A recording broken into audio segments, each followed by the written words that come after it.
You not judge me. Like, it's not even, that's not why I'm watching the show. Like, I'm watching the show for the action. Right. Right. I mean, it's a isekai, so they're in a different world. So, you know, we don't even know what the age of consent is in that world, right? Like, that matters, right? Today we're going to have a conversation about Mushoku Tensei. First, I need you to understand, I love isekai. Genuinely, some of the best stories ever told in history are isekai stories. Like, you can pick out most Hollywood movies, most children's stories. Like, even, I'm gonna throw out one, Alice in Wonderland, right? Old ass story, isekai. Like, that's literally the original isekai right there. It's fucking timeless, and there's a genuinely great engine for a story there. So the big boom for isekai kind of happened after Sword Art Online came out, because everybody always thought about, oh, if I could just jump into my favorite game, if I could just jump into whatever favorite game that I could think of, like an MMO or whatever the fuck, World of Warcraft. I feel like everybody's love for isekai kind of came from stories like Digimon, Yu-Gi-Oh! For that one filler season, even Inuyasha, Yu Yu Hakusho. Those are like the OG isekai to me. That was like the blueprint for a lot of like the modern isekai, and you know, we just didn't realize it. I feel like now we're starting to get a lot of these adaptations on isekai that have been they've been out for years as novels, but we're just now getting anime adaptations of them, and Mushoku Tensei is one of those. I got into Mushoku Tensei because I used to watch this fucking guy, Chibi Reviews, right? And trust me, back then he was actually, I believe he was normal back then, before he was into the whole grifter rage bait shit, talking about politics and all that stuff. Like, but before he was like a little fucking asshole, like he was normal. I thought he was pretty cool. I used to watch him for his anime and manga reviews. It was different times back then. He was hyping the show up, and it was peak. You know, from what he told me, he was hyping it up to be like peak, the gold standard, the one that does isekai right. So I went and checked it out, and I'm not gonna lie to you, when I first watched it, it was good, and like I saw the fan service, I noticed the fan service, but I just kind of accepted it.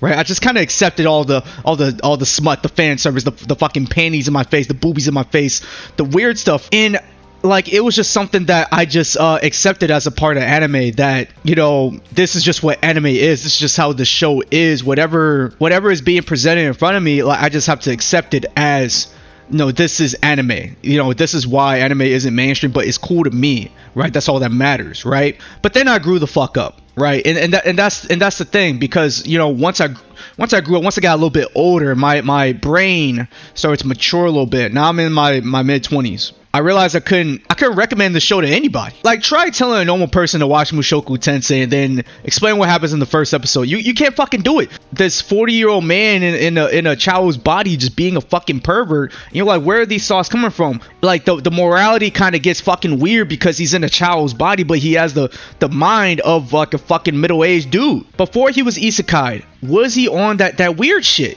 Like, what type of stuff did he have, like, locked away in his files on his computer? Alright, so we got this article made by Lewis Parker on Mushoku Tensei. It seems like they have some personal gripes with it. Well, actually, a lot of personal fucking gripes.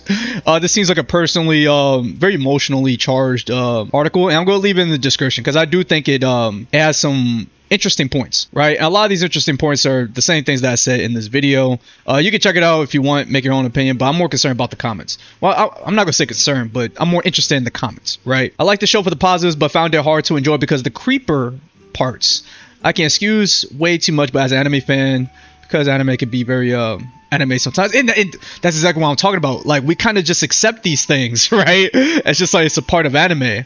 I wanted to watch ReZero after that.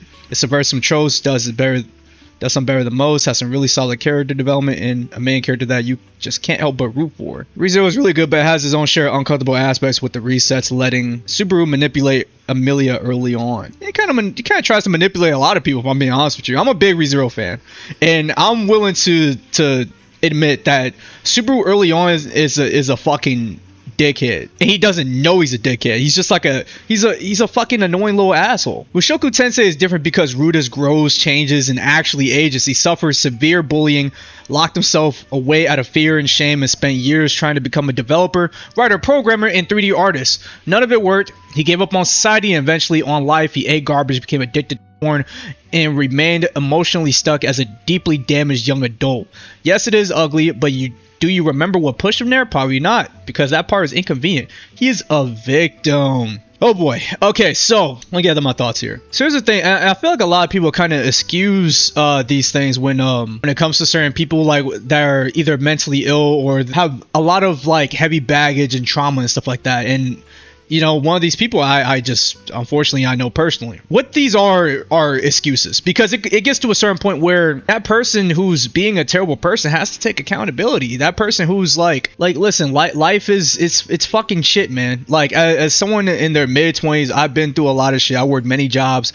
I've been through a lot of bullshit, right? If you give up, you just give up. Like, I don't know what to tell you. Like, if you happen to become a shut-in, start becoming addicted to porn, because of like a lot of emotional baggage that you have, yes, you are a victim. But it also doesn't really give you an excuse to like lowlies. You know what I'm saying? Like I get what this person is coming from, but this person started a new life and he starts creeping on these young girls, dude. Like, it'll be one thing if when he turned back into a child, his mind kind of became that of a child, kind of like the biggest example I could think of is Goku from Dragon Ball GT. When he became a child again, his mind became a little bit more childlike. But that doesn't really happen with Rudeus at all. Fiction doesn't need to conform to everyone's personal taste to have value. It's entirely valid to find certain things uncomfortable, but using personal boundaries as a metric to tell others what they should or shouldn't watch flattens complex art. Let fiction be messy and let audiences make up their own minds. I think there's a very level-headed way to think about it. If you call this personal taste, I don't think it's a way to protect art. Here's the thing. As someone who's really into Game of Thrones, I love Game of Thrones. Like, I can't really say that I don't like things without weird shit. Even though when you look at it, right? Anyone who's ever read the original like book of that, it has some shit in there, man. It has some crazy fucking shit in there. I do agree when they say we should allow fiction to be messy. Allow these characters to do bad shit or think bad shit. Like Joe from You. We spend the entire show going through this guy's mind. Like, through his monologues and stuff like that. Like, seeing him commit like so many acts of violence and just like manipulating people and stuff like that. It's just, he's a terrible person. And we spend the whole story going through with him. It was very entertaining. We can have stories like that. And the thing is that like he was never portrayed as like a hero. It's more like it's from his perspective, so he's gonna think he's a hero. He's gonna think he's a good guy, but he's not. It's the same thing with Re:Zero. Subaru came into that world thinking that he was gonna be like Kirito or something like that, and he wasn't. And the story told him off for that. The story punished him for that. The story kicked his ass and killed him for that. It's funny that anime fans would try to tell you that Mushoku Tensei is anything but a power fantasy. That's exactly what it is. When Rudeus has married multiple women by the end of the series and lives to be over 100, yeah? But since it's an isekai that's not as shallow as nearly every other isekai, and the main character faces problems, we're supposed to think it's something special. What's good, my boy? Hey, what's up? What anime is you watching? Oh, it's just this anime called The Time I, as a 40-year-old, fell in love with a 12-year-old. Yo! No, it's not like that. Like he's a 40-year-old, but he traveled back in time. So now he's back in his 12-year-old body. So it's okay now. Yo! Who are you calling? Listen, can you? No! Do not judge me. Like, it's not even, that's not why I'm watching the show. Like, I'm watching the show for the action. Right. Right. I mean, it's a isekai, so they're in a different world. So, you know, we don't even know what the age of consent is in that. Yeah. That is low-key how this is gotta be a video straight about Mushoku Tensei. This is fucking hilarious. It's honestly depressing to me that a large amount of talent and skill appears to be wasted on a story ruined by a flippant and sophomoric. What the fuck does that mean? Describe behavior ideas that are conceited and overconfident. Oh. And Sephoric attitude towards the abuse of women and children. Like, the series seems to want to shield itself with the redemption arc framing, but that's only a fig leaf if the humor trivializes the abuse we're meant to take seriously. If you want to say something meaningful about the sexualization of children and the exploitation of women, but you also want to create leering entertainment while writing about and depicting those things, then all you can possibly generate are empty platitudes. So the skillful animation, the lovely aesthetics, and the interesting magic system and lore, all of it is in service of a story that appears to be rotten at its core. Like I said, I find that depressing.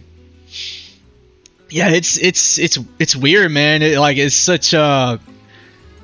Yeah, I think it hit the nail on the head. Like it has those elements where like, yes, I feel like that's the message that they're trying to give. Like children and women are exploited, and it's about Rudeus becoming a better person.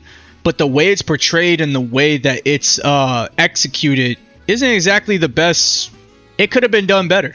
Like it was just weird behavior sewn into like the story, and the way it was portrayed. Like I know Rudeus is like slowly becoming a good person now that he has like a new chance to be a good person, right? He does heroic things, but he has elements of him that are fucking ugly and disgusting. But I feel like the story just doesn't really hone into that. Like, right, he's never really like punished for his behavior. So I went looking for like what does the fucking author think about this, right?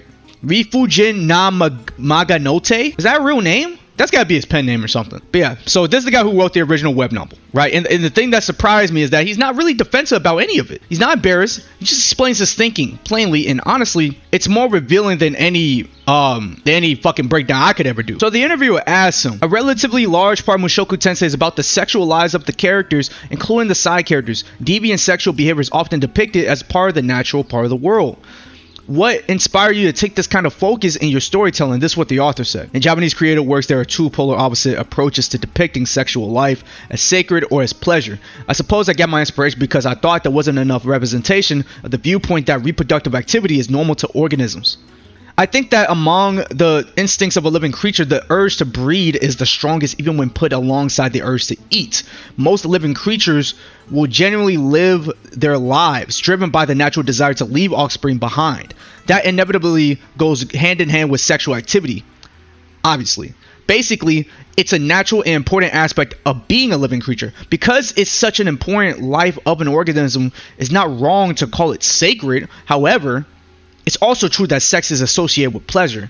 You could also say it's natural for people to treat sex as pleasure for as long as pleasure is intertwined with the act.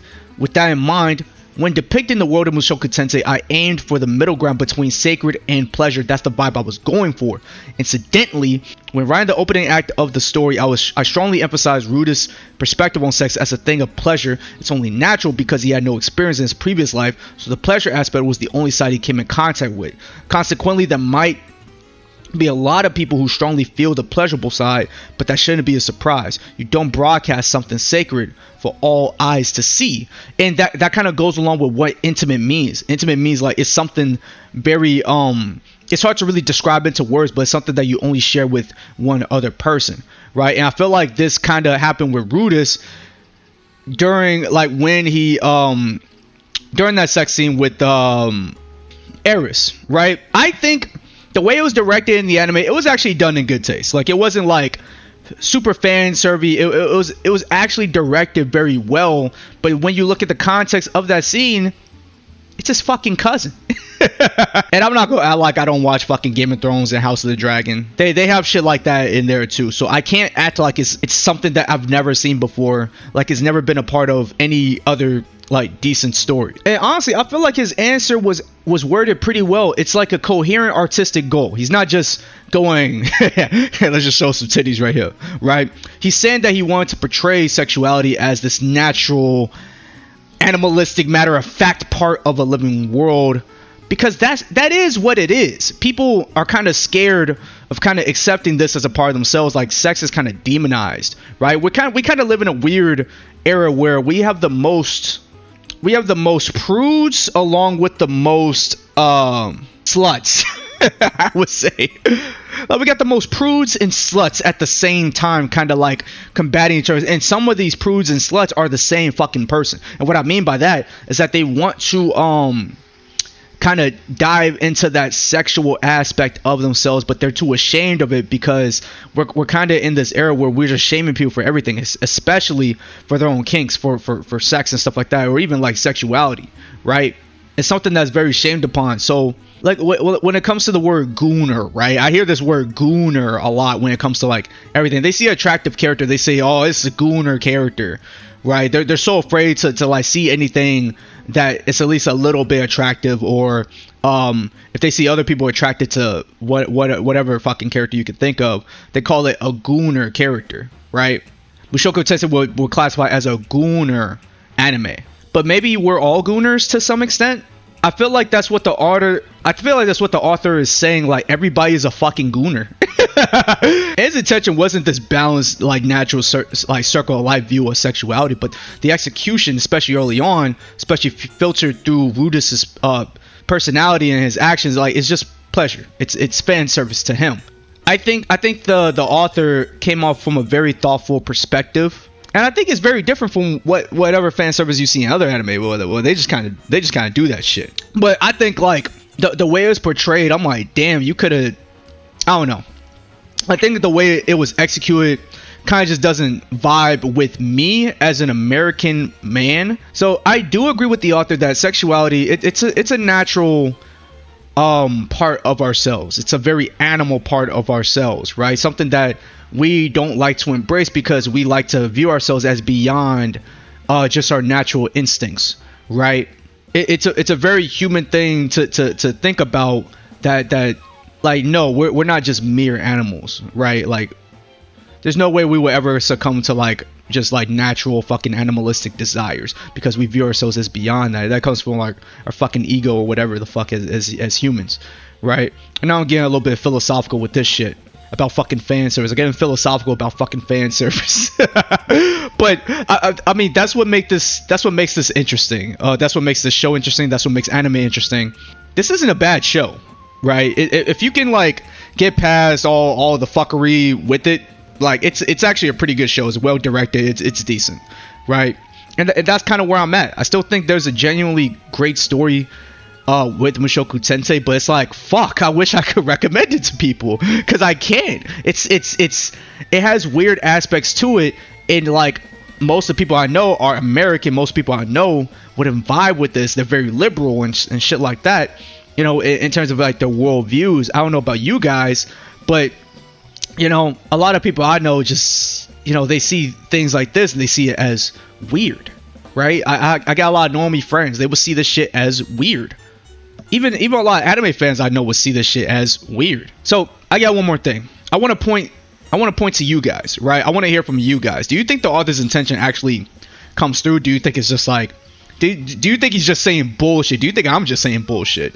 Do you think the show is just like fucking creepy ass fan service, right? Because I go back and forth on. I'm very conflicted on all of this, and I just wanted to present these thoughts to you all and kind of ask where you guys' heads is at. The comments will be open below. Make sure you like, dislike, subscribe, turn on that bell notification. Make sure you leave a comment, and I will see you all later. Goodbye.